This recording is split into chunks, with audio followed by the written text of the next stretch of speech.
Honda Goldwing telah menjadi sepeda motor Grand Touring dasar sejak debutnya pada tahun 1974. Ini adalah sepeda motor yang digambarkan Honda sebagai raja dari segala raja. Padahal CB750 mereka sendiri telah diberi gelar raja dari sepeda motor. Bagi sepeda motor, motor ini seperti halnya mobil mewah Lexus. Goldwing memang telah mendapatkan sayapnya yang nyaman dan dapat diandalkan. Dan di video kali ini, kita akan membahas sang legenda dari Honda, yaitu Honda Goldwing. Honda telah memperkenalkan CB750 pada tahun 1969, dan dengan cepat menjadi jelas bahwa mereka telah menciptakan sebuah masterpiece.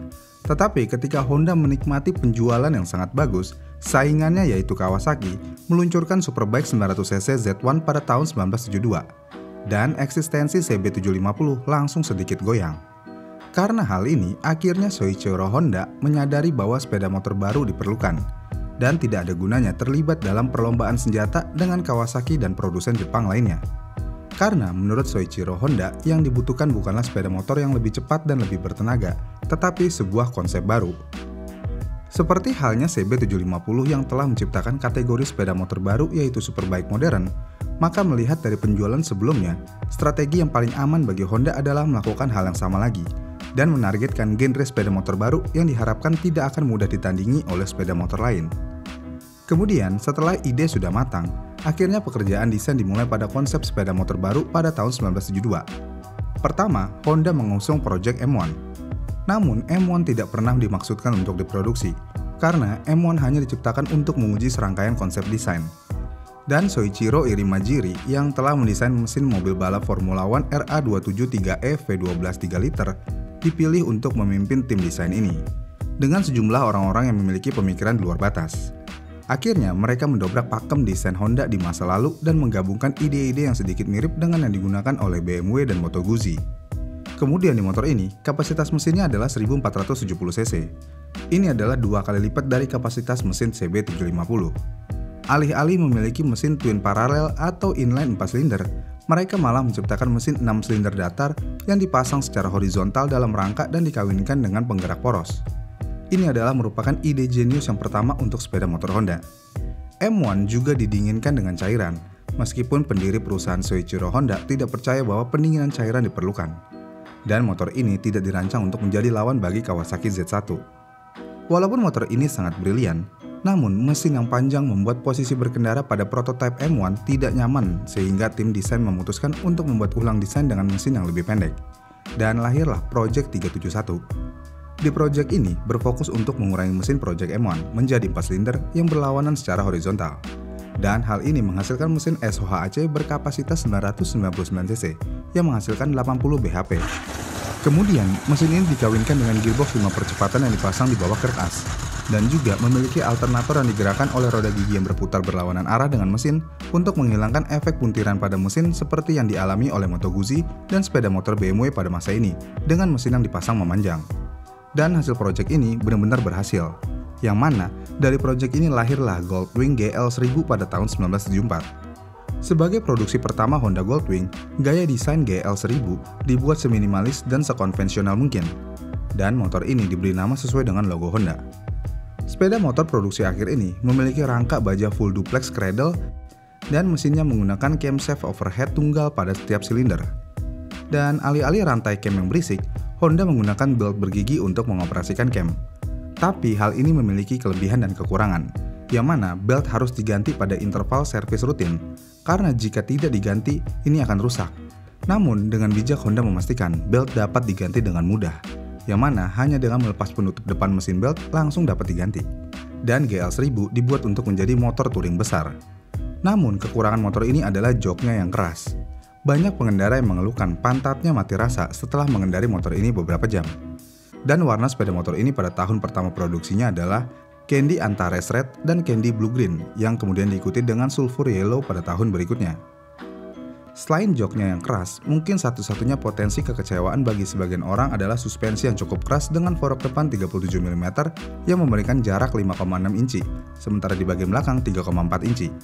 Karena ada kekurangan-kekurangan tersebut, akhirnya pada tahun 1978, Honda merevisi beberapa aspek GL1000 dengan mengubah cam mesin untuk lebih menekankan pada tenaga menengah dan mengurangi karburator menjadi 31 mm untuk meningkatkannya. Tapi di motor tahun ini, akselerasi jadi sedikit berkurang daripada model sebelumnya. Kemudian, suspensi juga ditingkatkan dengan fork depan yang lebih baik dengan travel yang lebih panjang dan peredam kejut yang lebih berorientasi pada kenyamanan. Selain itu, Honda juga meningkatkan remnya dan mengganti velg jari-jari dengan velg alloy camshaft yang lebih mampu mengatasi bobot dan momentum Goldwing. Motor ini sekali lagi benar-benar sukses. Kemudian, pada awal tahun 80-an, produsen sepeda motor Jepang lainnya tentu saja melihat kesuksesan Goldwing, dan akibatnya membuat dan memasarkan sepeda motor touring mereka sendiri untuk mencoba merebut sebagian pangsa pasar Honda. Semua ikut bermain. Tapi, Honda membalas dengan meningkatkan kapasitas mesin dari mesin GL1000 yang asli menjadi 1182 cc. Dan Honda menciptakan Goldwing GL1200 yang baru dan memamerkannya di pameran sepeda motor Milan tahun 84. Giring motor baru ini sedikit lebih tinggi untuk mengurangi getaran dan karburator mesin ditingkatkan menjadi Keihin 32 mm. Sementara di motor ini, kopling menjadi digerakkan secara hidrolik.